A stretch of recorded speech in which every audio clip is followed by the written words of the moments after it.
Hey, beauties. You're on the Psychology channel, which means that today we'll be revealing the secrets of not just attractiveness, but the very real irresistibility. Many people think that it's enough to put on makeup like Yana Rudkovskaya, dress like Zverev, and pose like Buzova, and that's it. It's a done deal. Well, I hasten to disappoint you. The secret goes much deeper than that. Every one of us knows people like this. They walk into a room and everyone, as if on cue, turns their heads. And it's not always about looks, believe me. They have something elusive, some aura that attracts like a magnet. Want to know what their secret is? Stay tuned for 5 simple steps to help you become a magnet for those around you. And no, you won't have to sell your apartment to buy a new closet, I promise.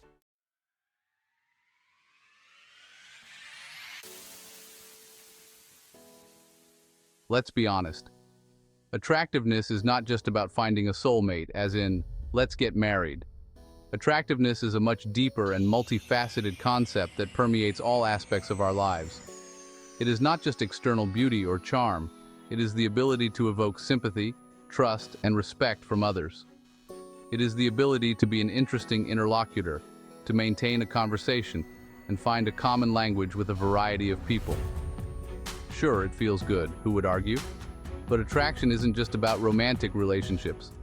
It's also about friendships, how we interact with coworkers, how we build business relationships, and even how we interact with strangers on the street. Attractiveness helps us find common ground with people, evoke positive emotions, and leave a good impression of ourselves. But the truth is that this skill will come in handy in absolutely every area of life. Do you want to conquer the world like Elon Musk? Attractiveness will help you win the trust of investors, attract talented employees, and build a dream team. Do you want to become a successful entrepreneur? Attractiveness will help you make business connections, find partners and customers who will believe in your product and support you on your path to success. Make friends with the right people like Sobchak.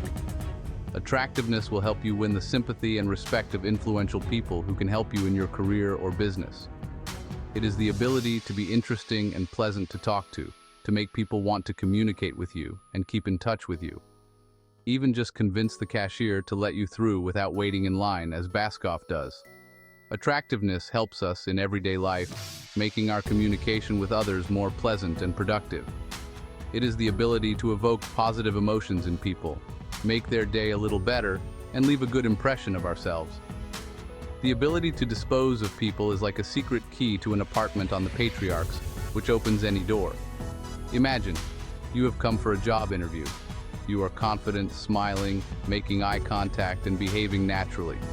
Your charm and confidence make you an attractive candidate in the eyes of employers. Your competitor is a real pro, with a red degree from Moscow State University and recommendations from Gref himself. He may be more qualified, but if he doesn't know how to find a common language with people, his chances of success are reduced. Attractiveness is not only about knowledge and experience. It's about the ability to evoke positive emotions in people and the desire to work with you.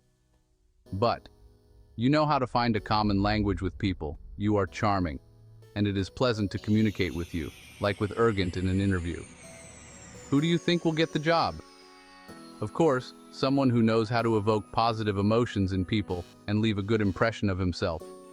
Attractiveness is your secret key to success in any sphere of life. Of course, experience and knowledge are important, but people are always drawn to those who are pleasant to them. Attractiveness helps us to build strong and trusting relationships with others, whether they are colleagues, friends, or partners. It is the ability to be interesting and pleasant to talk to make people want to communicate with you and keep in touch with you. So what makes us attractive in the eyes of others? It is not only external beauty, but also the ability to be an interesting conversationalist, to maintain a conversation and find common ground with a variety of people. It is the ability to evoke positive emotions in people, make their day a little better, and leave a good impression of yourself. That's what the next chapter is about. We will tell you what qualities and skills make us attractive in the eyes of others, and how to develop these qualities in ourselves. Stay tuned to learn more about how to become more attractive and successful in life.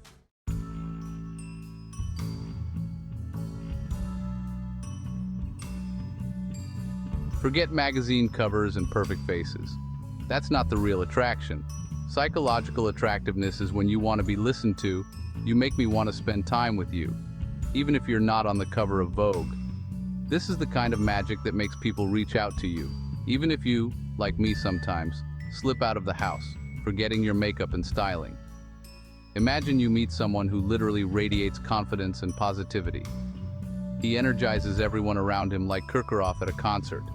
It's not about looks, it's about how he presents himself, the way he communicates, the way he holds himself. And it doesn't matter what he is wearing. What matters is that there is an interesting and charismatic person in front of you, and the good news is it can all be learned.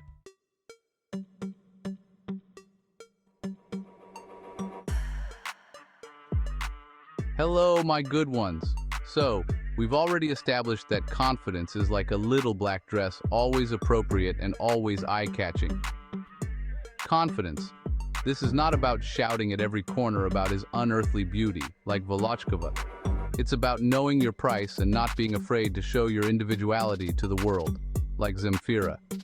Imagine, you walk into a room full of people. Who will get the attention? The one who slouches and hides his eyes? Or the one who radiates confidence like Baskov at the new wave? The answer is obvious. So, my dears, chin up high, square your shoulders, and face this world with a twinkle in your eye. Believe me, your confidence is the best jewelry.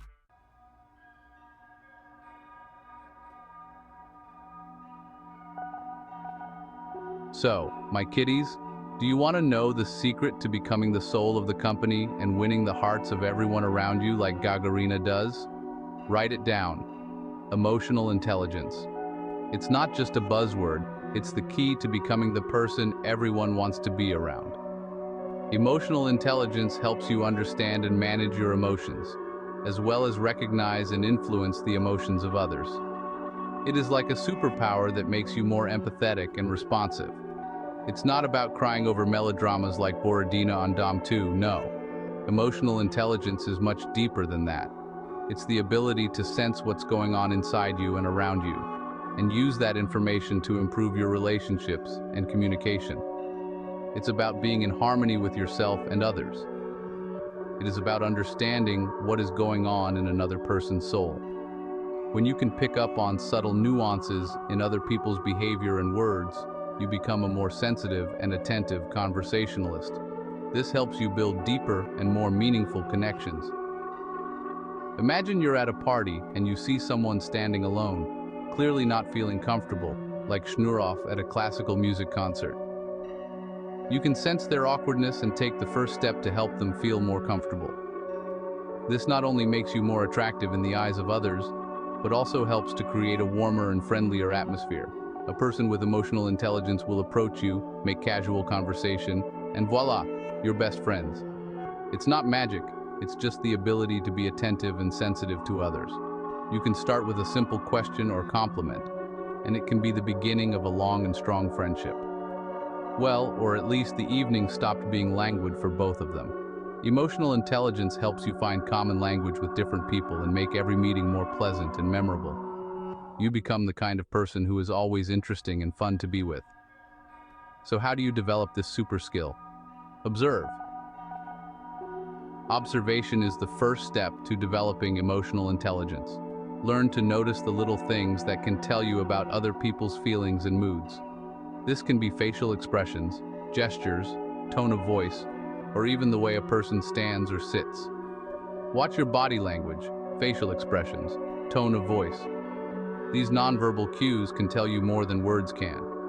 For example, if someone says they are doing well but their face looks tense, it could be a sign that they are actually feeling stressed or anxious. People are always giving signals, you just have to learn to read them, like Kabensky did his role. It takes practice and attention, but in time, you will become a real master at it. You will be able to understand people on a deeper level and build stronger and more trusting relationships. Believe me, being able to understand the feelings of others is like having a sixth sense. It makes you more empathetic and responsive, and people will reach out to you because they will feel that you understand and support them. It also helps you to understand yourself and your own emotions better. You will know when to be supportive, when to joke, and when it is better to just keep quiet. This skill helps you to be more flexible and adaptive in communication and makes you a more pleasant and interesting interlocutor. You will be able to approach different people and create more harmonious and productive relationships. And yes, it will make you pretty darn attractive in the eyes of others. People will see you as someone who understands and supports them, and that will attract them to you. You will become the person everyone wants to be around, and this will open up many new opportunities and prospects for you. So develop your emotional intelligence, and you will see how your life will become brighter and fuller.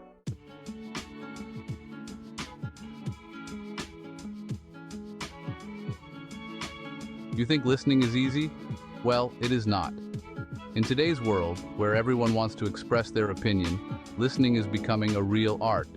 We live in the age of information, where everyone wants to be heard, but few people are ready to really listen.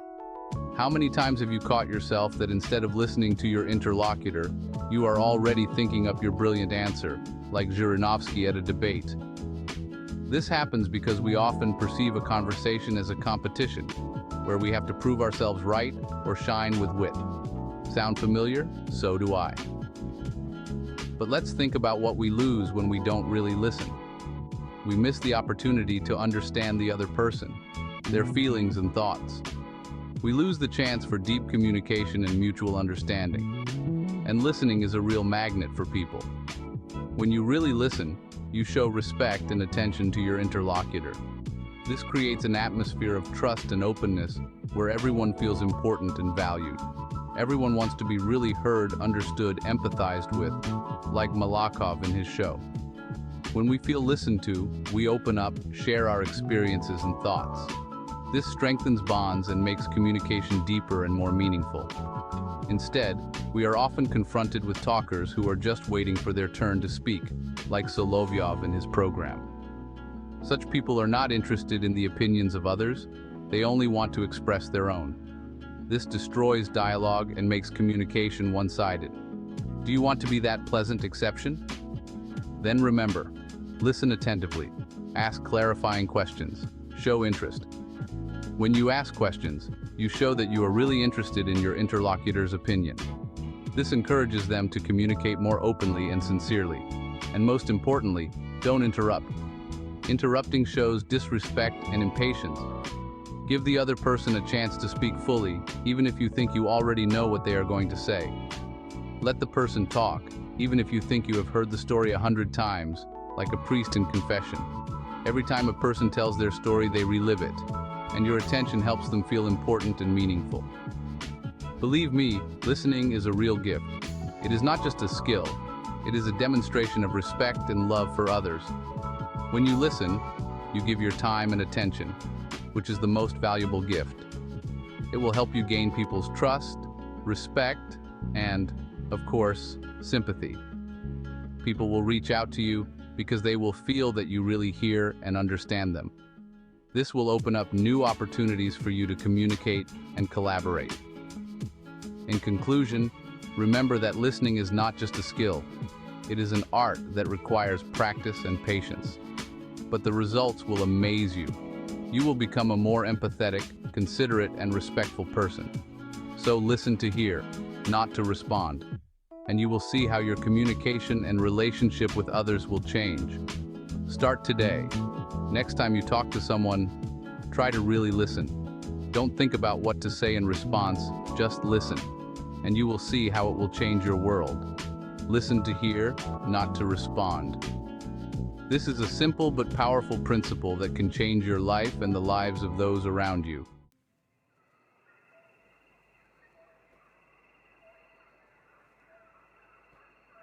That's it, my dears. I hope these tips will help you become even more confident, outgoing, and attractive. Remember that everything is in your hands.